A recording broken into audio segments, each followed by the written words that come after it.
شے، حضرت عبداللہ ابن عمر رضی اللہ تعالیٰ عنہ فرماتے ہیں کہ حضور نے ارشاد فرمایا کہ ہر شے ایک اندازے کے مطابق معین ہو چکی ہے، یہاں تک کہ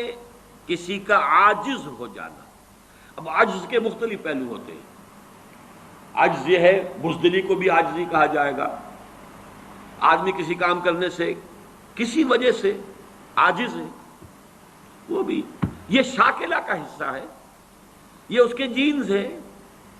اس کے اندر آیا یہ سب کچھ۔ کوئی بہادر ہے، کسی میں تحور زیادہ ہے، کسی میں احتیاط پسندی زیادہ ہے، مصلحت کوشی زیادہ ہے، کوئی حساب کتاب سے چلنے والا ہے، جو کوئی جو ہے بکٹر دوڑنے والا، یہ چیزیں۔ حتی العجز والکیس، کیس کہتے ہیں ذہانت۔ الکیس من دان نفسہ وعمل لما بعد الموت، کیس، یہ باب، یہ اصل میں صفت مشبہ بن گیا، کیسن فعیل کے وزن پر، کیسن جس میں ذہانت فطانت بہت ہو۔ اب یہ ذہانت کسی کی کتنی ہے؟ ذہانت نہیں بڑھ سکتی، شارپ کی جا سکتی ہے، آپ چھری کو تیز کر لیجئے، لیکن یہ کہ اس کا سائز تو وہی رہے گا، چھری تو وہی رہے گی، لیکن یہ کہ ذہانت کو آپ شارپن کر لیں، یا ذہانت کو آپ بروئے کار لے آئیں، لیکن وہ جو بھی دی ہے اللہ نے وہ اتنی رہے گی، اس کے اندر اضافہ نہیں ہوتا۔ یہ ان بلٹ چیزیں ہیں، گیون چیزیں ہیں انسان کے لیے، یہ اس کے شاکلہ کا جز ہے۔ تیسری حدیث، وعن ابی ہریرہ قال، اور یہ جو روایت تھی یہ بھی امام مسلم کی تھی، اور تیسری بھی امام مسلم کی ہے۔ حضرت ابو ہریرہ فرماتے ہیں قال قال رسول اللہ صلی اللہ علیہ وسلم احتج آدم و موسیٰ عند ربہما، اللہ تعالیٰ کے ہاں آدم اور موسیٰ کے درمیان ایک محاجہ ہوا، بحث ہوئی۔ فحج آدم و موسیٰ، فحج، اور آدم جو ہے وہ موسیٰ پر غالب آ گئے۔ قال موسیٰ، حضرت موسیٰ نے یہ کہا، انت آدم الذی خلق اللہ بیدہ، خلقک اللہ بیدہ، آپ ہیں نا وہ آدم جسے اللہ نے اپنے ہاتھ سے بنایا تھا، ونفخ فیک من روحہ، اور پھر آپ نے اپنی روح میں سے پھونکا، واسجد لک ملائکتہ، اور سارے اپنے فرشتوں کو آپ کے سامنے سجدے میں ڈال دیا، واسکنک فی جنتہ ہی، اور پھر آپ کو اپنی جنت کے اندر اس نے مقام دیا اور وہاں ٹھہرایا، ثم اہبطت الناس بخطیئتک الی الارض، پھر یہ آپ نے اپنی خطا کی وجہ سے ہم انسانوں کو جو ہے زمین پہ اٹھا دے مارا، زمین پر اتروا دیا۔ گویا کہ الزام پروسیکیوشن کر رہے ہیں حضرت موسیٰ حضرت آدم کی، اللہ نے یہی احسانات آپ پر کیے اور آپ نے اپنی اس غلطی کی وجہ سے ہمارے ساتھ یہ معاملہ کرا دیا۔ قال آدم، اب حضرت آدم کی باری آئی، انت موسیٰ الذی اصطفاک اللہ برسالتہ و بکلامہ، آپ وہی موسیٰ ہیں نا جنہیں اللہ نے چنا ہے، چنا رسالت کے لیے اور اپنے کلام کے لیے۔ کلم اللہ موسیٰ تکلیما، یہ خاص ایک مقام تھا جو حضرت موسیٰ کو عطا ہوا ہے۔ وَأَعْطَاكَ الْأَلْوَاحَ فِيهَا تِبْيَانُ كُلِّ شَيْءٍ، اور پھر وہ آپ کو تختیاں دی تھیں جو سٹون کی، سٹونی ٹیبلٹس، جس کے اندر ہر شے، ہدایت کا پورا سامان موجود تھا۔ وَقَرَّبَكَ نَجِيًّا وَقَرَّبْنَاهُ نَجِيًّا، یہ قرآن مجید میں ہے، اور آپ کو قریب کیا تھا گفتگو کرنے کے لیے، کوہ طور پر بلایا، براہ راست مکالمہ کیا۔ فَبِكَمْ وَجَدْتَ اللَّهَ كَتَبَ التَّوْرَاةَ قَبْلَ أَنْ أُخْلَقَ، تو تم نے کیا دیکھا، تورات میں کیا پڑھا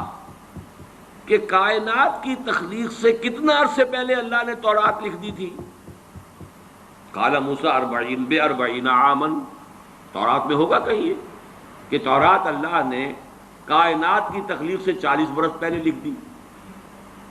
قال آدم، پھر حضرت آدم نے فرمایا فَهَلْ وَجَدْتَ فِيهَا وَعَصَىٰ آدَمُ رَبَّهُ فَغَوَىٰ، اس میں آپ نے یہ آیت بھی پڑھی کہ نہیں پڑھی کہ آدم نے اپنے رب کی نافرمانی کی اور وہ راہ ہدایت سے عارضی طور پر وہ گویا کہ منحرف ہو گئے؟ قال نعم، موسیٰ نے کہا ہاں یہ تو میں نے پڑھی۔ قال فتلومنی علی ما عملت عملا كتبه الله على ان اعمله قبل ان يخلقني ب40 سنة، تو اب کیا آپ مجھ پر الزام لگا رہے ہیں اس چیز کے لیے کہ جو اللہ نے لکھ دی تھی میری تخلیق سے بھی 40 برس قبل؟ اخلقہ ہے یہاں پر اخلقہ، جبکہ میں پیدا کیا جاؤں۔ قال رسول اللہ صلی اللہ علیہ وسلم حج آدم موسیٰ، تو حضرت حضور نے فرمایا کہ حضرت آدم جو ہے وہ بازی لے گئے حضرت موسیٰ پر۔ اب یہاں پہ جو لفظ میں چاہتا ہوں خاص طور پر نوٹ کر لیں، اس حدیث میں کئی سوالات اٹھ کھڑے ہوتے ہیں ذہنوں میں، وہ لفظ کتاب ہے، کتب، یہ کتاب ہے اللہ کا وہ علم قدیم، اس کو اسی کے حوالے سے اسی دروازے سے اس حدیث میں داخل ہوں گے تو کوئی اشکال نہیں، اور اگر ادھر ادھر کہیں بھٹک جائیں گے تو پھر یہ کہ اس سے نکلنا نصیب نہیں ہوگا، لیکن یہ اللہ کا وہ علم قدیم ہے جو غلط نہیں ہو سکتا۔ چوتھی حدیث، اچھا یہ بڑی اہم ہے اور یہ 40 نووی میں بھی ہے، اور اس میں وہ بات واضح ہو جائے گی کہ فطرت کی جڑ کیا ہے اور خلقت کی جڑ کیا ہے۔ وعن ابن مسعود رضی اللہ تعالی عنہ، حضرت عبداللہ ابن مسعود سے مروی ہے، قال حدثنا رسول اللہ صلی اللہ علیہ وسلم وهو الصادق المصدوق، وہ فرماتے ہیں کہ ہمیں بتایا اللہ کے رسول صلی اللہ علیہ وسلم نے، اور نوٹ کرو وہ صادق ہیں مصدوق ہیں، صادق ہیں سچے ہیں، مصدوق ہیں کہ ان کی سچائی پر خود اللہ گواہ ہے۔ اچھا یہ کیوں کہنے کی ضرورت پیش آئی؟ کسی عام طور پہ شک میرے علم میں تو نہیں کہ کسی اور حدیث سے پہلے یہ الفاظ ہوں، اس لیے کہ اس میں جو امور آ رہے ہیں وہ عام ذہن انسانی اس کو ذرا قبول کرنے سے تھوڑا سا ہچکچاتا ہے، رکتا ہے، تو اس لیے ایمفیسائز کیا ہے وَهُوَ الصَّادِقُ الْمَصْدُوقُ۔ وہ کیا بتایا حضور نے؟ اَنَّ خلق احدکم یجمع فی بطن امہ 40 یوما، تم میں سے ہر شخص کی خلقت اس کے ماں کے پیٹ میں 40 دن ہوتی ہے، نطفتن 40 یوما نطفتن، ویکون علقۃ مثل ذلک، اسی طریقے سے پھر وہ علقہ کی صورت میں ہوتی ہے، ثم یکون مضغۃ مثل ذلک، پھر اتنا ہی عرصہ اس کا مضغہ کی ایک سٹیج ہے، ثم یبعث اللہ الیہ ملکا باربع کلمات، پھر اس کو اللہ تعالیٰ اس کے پاس بھیجتا ہے، یعنی یہ 120 دن 4 مہینے، اس کے بعد نفخ روح ہوتی ہے، اور اس نفخ روح کے ساتھ ہی وہ جو علم الہی کی کتاب قدیم ہے اس میں جو اس شخص کا کھاتا ہے پرٹیکولر، اس کا پرسنل لیجر جو ہے، وہ اس کی پوری کاپی جو ہے وہ وہاں پر درج کر دی جاتی ہے۔ تو اللہ تعالیٰ بھیجتا ہے، یا یہیں سے بعض فقہا نے یہ مسئلہ نکالا ہے کہ 120 دن تک 4 مہینے تک جو جنین ہوتا ہے رحم مادر میں، اس پر انسان کا اطلاق نہیں ہو سکتا، وہ حیوان انسان تو ہے صرف، ابھی انسان نہیں ہے، انسان اس وقت مکمل ہوگا جب روح پھونکی جائے گی، اور وہ 120 دن کے بعد ہے۔ ثم یبعث اللہ الیہ ملکا، پھر اللہ تعالیٰ بھیجتا ہے اس کی جانب ایک فرشتے کو، باربع کلمات، 4 باتوں کے ساتھ، فیکتب لہ، اب یہاں پہ کتاب کے لفظ کو پھر نوٹ کر دیجئے، میں سمجھتا ہوں بڑا مناسب لفظ زبان پر آ گیا کہ وہ جو ایک بڑا وہ سپریم کمپیوٹر ہے، اس میں جو بھی کھاتا ہے پرسنل اس شخص کا، اس انڈیویجول کا، جو فلاں تاریخ کو فلاں جگہ پر وہ 120 دن کا جنین بن جائے گا، اس کا کھاتا وہاں سے لا کر منتقل کر دیا جاتا ہے، اور یہ ہمارے وجود میں پیوست کر دیا جاتا ہے۔ یہ بھی نوٹ کریں، یہ سورہ بنی اسرائیل میں ہے، سورہ بنی اسرائیل میں جہاں شاکلہ کا لفظ آیا آخر میں جا کر، شروع میں یہ بھی ہے کہ ہر شخص کا وہ جو نام اعمال ہے وہ اس کی گردن میں کہیں کوئی جگہ ہے، کوئی مائکروسکوپی بھی کوئی الٹرا مائکروسکوپک ہوگی کہ جس کے اندر وہ فی عنقہ ونخرج لہ یوم القیامۃ کتابا یلقاہ منشورا وکل انسان الزمناہ طائرہ فی عنقہ وَنُخْرِجُ لَهُ يَوْمَ الْقِيَامَةِ كِتَابًا يَلْقَاهُ مَنشُورًا۔ تو یہ کہیں وہ ہے کھاتا، جیسے کہ دل میں روح ہے جسے ہم نہیں جانتے، وہ ہمارے ڈسیکشن میں، ہمارے مطالعے میں، ہمارے جو حواس مادی ہیں ان کی گرفت میں نہیں آتی ہے، اسی طریقے سے گردن میں کہیں انسان کے کوئی شے ہے کہ جہاں پر کہ وہ ہمارا وہ کھاتا جو ہے اس مکمل کتاب الہی، وہ جو اس کا علم الہی جو قدیم ہے اور قطعی ہے اس سے اس کی پرسنل جو ہے وہ کھاتا ہوا کے یہاں پہ درج کیا جاتا ہے۔ بِأَرْبَعِ كَلِمَاتٍ فَيَكْتُبُ عَمَلَهُ، یہ بھی لکھ دیتا ہے اس کا عمل کیا ہوگا۔ یہ وہی علم ہے، اللہ کا علم، یہ کیا کرے گا۔ وَأَجَلَهُ، اور اس کی مدت دنیا میں کتنی ہے وہ بھی طے ہو جائے گی، یہاں رہنا کتنا ہے، 60 برس یا 60 دن یا 60 گھنٹے، یہ سب طے ہو جائے گا۔ وَرِزْقَهُ، ملنا اسے کیا ہے، وَشَقِيٌّ اور سعید، یہ بھی کہ بالآخر یہ شقی رہے گا یا سعید رہے گا، شقی بدبخت نتیجے کے اعتبار سے، یا یہ کہ سعید ہوگا صاحب سعادت کامیاب۔ ثم ينفخ فیہ الروح، اچھا نوٹ کیجئے، یہ جو اس کا پرسنل لیجر جو ہے، اس کی کاپی جو اس کے اندر لتھی کر دی گئی ہے، چپکا دی گئی ہے، کہیں انسرٹ کر دی گئی ہے، یہ نفخ روح سے پہلے ہے۔ ثم ينفخ فیہ الروح، وہ فرشتہ اس لیے کہ اس کا سارا تعلق جو ہے اس باڈی سے، اس کی یہ ساری جو بھی شاکلہ ہے وہ اس باڈی سے متعلق ہے۔ روح فطرت ہے، وہ بعد میں آ رہی ہے، وہ تو بعد میں اس کو دی جا رہی ہے، اس کی وہ آزاد شخصیت، آزاد چوائس، وہ اس فطرت کی بنا پر ہے۔ ثم ينفخ فیہ الروح، پھر وہ فرشتہ اس میں روح پھونک دیتا ہے۔ فوالذی لا الہ غیرہ،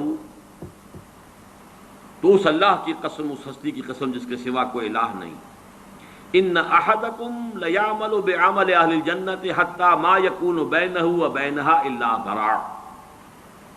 تم میں سے کوئی شخص اہل جنت کے سے عمل کرتا رہتا ہے یہاں تک کہ، اب یہاں میں ایک الفاظ کا اضافہ کر رہا ہوں بات کی وضاحت کے لیے، اس کو بریکٹ میں سمجھیے، بظاہر دیکھنے والوں کے نزدیک اس کے اور جنت کے درمیان بس ایک ہاتھ کا فاصلہ رہ جاتا ہے۔ فَيَسْبِقُ عَلَيْهِ الْكِتَابُ، کہ اس پر پھر وہ جو نوشتہ تھا، اس میں تو لکھا تھا شقی، پھر اچانک اس کی زندگی میں انقلاب آتا ہے اور اس کے اوپر وہ نوشتہ جو ہے اللہ کا علم الہی کا جو غلط نہیں ہو سکتا، اس کا ظہور ہوتا ہے۔ فَيَعْمَلُ بِعَمَلِ أَهْلِ النَّارِ فَيَدْخُلُهَا، پھر وہ جہنمیوں کے سے کام کرنے شروع کر دیتا ہے اور اس میں داخل ہو جاتا ہے۔ ابھی میرا خیال ہے کہ 1.5 سال یا 2 سال ہو گئے ہیں،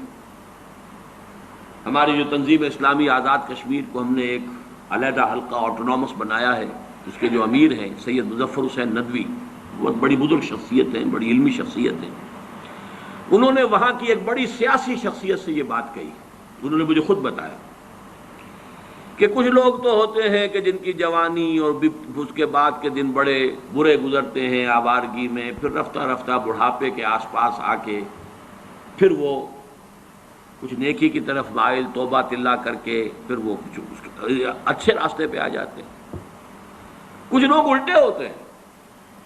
کہ وہ پہلے بڑے نیک، بہت صالح، بہت اچھے، بہت محتاط، بہت متقی، لیکن یہ کہ آخری عمر میں آ کے تو ان کا حال جو ہے بدل جاتا ہے اور پھر وہ بالکل مختلف شخص بن جاتے ہیں، اور ان دوسروں میں سے آپ بھی ایک ہیں۔ اور یہ ایک بہت بڑی شخصیت آزاد کشمیر کی، جن سے یہ کہا سید مظفر حسین ندوی، اس لیے کہ وہاں ان کا ایک بڑا اونچا مقام ہے، وہ تعلیمات دینی کا جو پورا محکمہ ہے اس کے بھی انچارج رہے ہیں، اور بھی ندوے کے فارغ التحصیل ہیں، مولانا علی میاں اور مولانا مسعود عالم ندوی مرحوم، ان دونوں کے نہایت چہیتے شاگرد۔ بہرحال یہ اسی طرح کا فنومینن ہے جو اس حدیث میں آ رہا ہے۔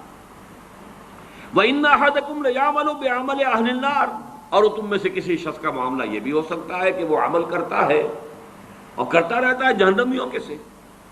حتیٰ ما یکون بینہ وبینہا الا ذراع، یہاں تک کہ اس کے اور جہنم کے درمیان دیکھنے والوں کو نظر یہ آ رہا ہے کہ یہ تو اب پاؤں لٹکائے بیٹھا ہے گور میں اور ابھی تک اس کے لچھن بدلے نہیں ہیں۔ فیسبق علیہ الکتاب، لیکن وہ نوشتہ اللہ کا، وہ جو ایک علم خدا بندی کے اعتبار سے وہ تو شقی تھا یا سعید تھا۔ فیعمل بعمل اہل الجنۃ فیدخلھا، تو وہ اب اہل جنت کے سے کام کرتا ہے اور جنت میں داخل ہوتا ہے۔ یہی حدیث جو ہے آگے چل کر اسی مضمون کی حدیث نمبر 17 میں بھی آئے گی، اسی مجموعے کے اندر، اگر ہم وہاں تک پہنچ گئے۔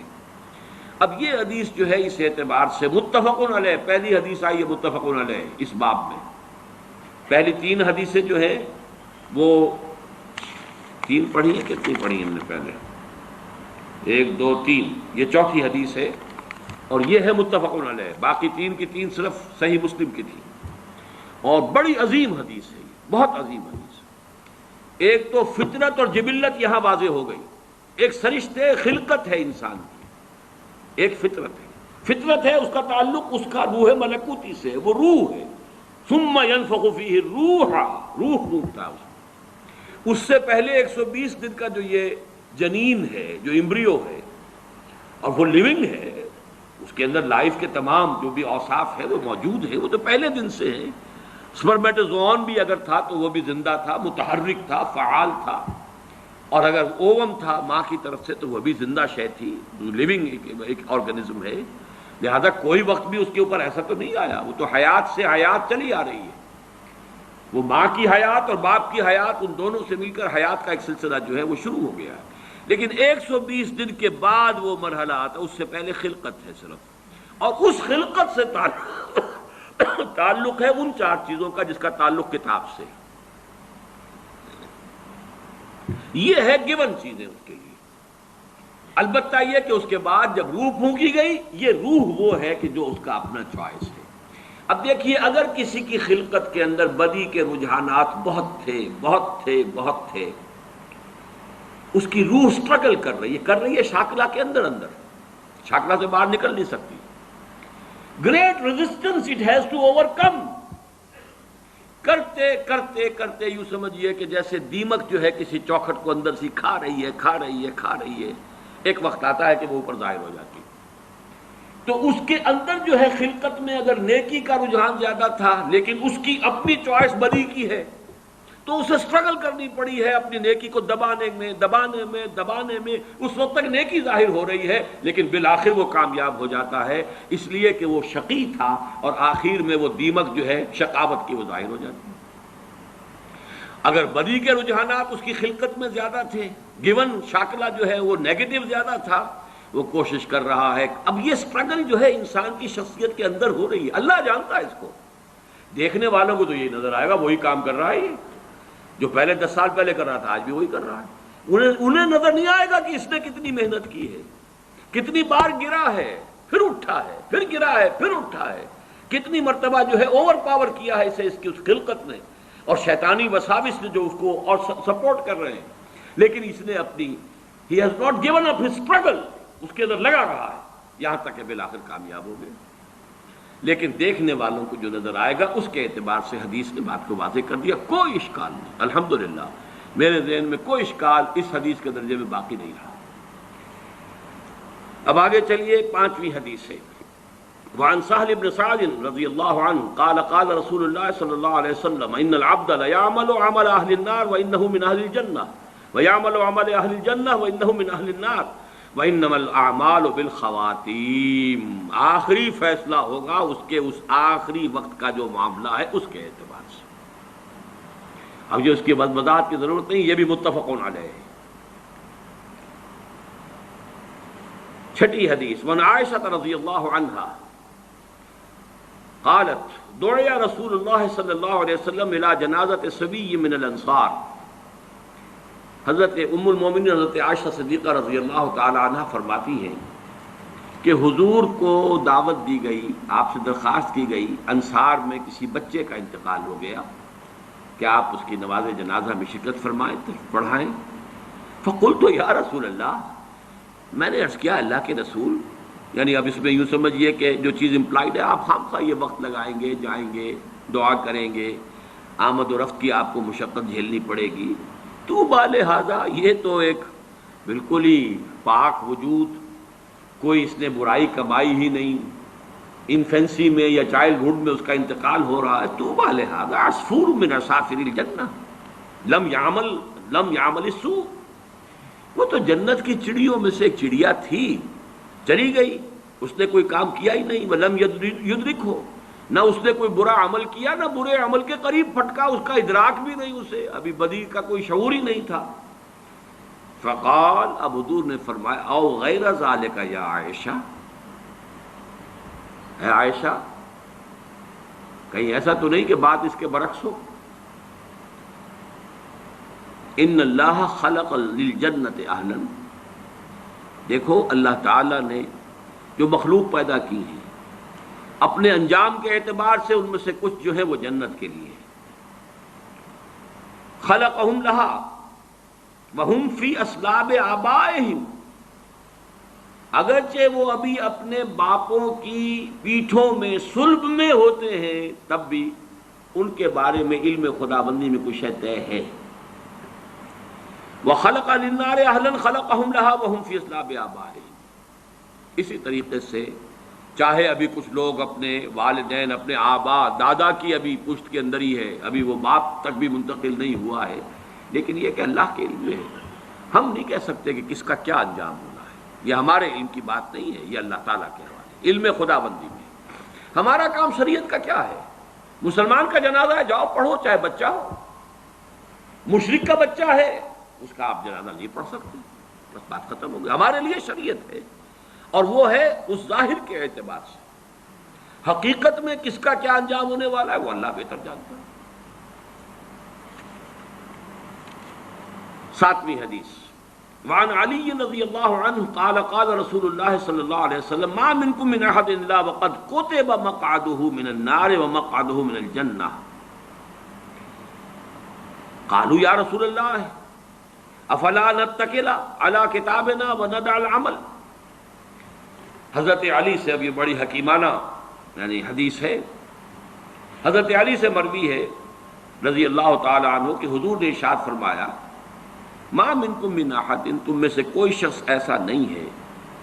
کوئی شخص نہیں ہے مگر یہ کہ لکھا جا چکا ہے اس کا ٹھکانہ یا جنت میں یا دوزخ میں، یعنی اللہ کے علم میں طے ہے، اللہ کے علم میں معلوم ہے،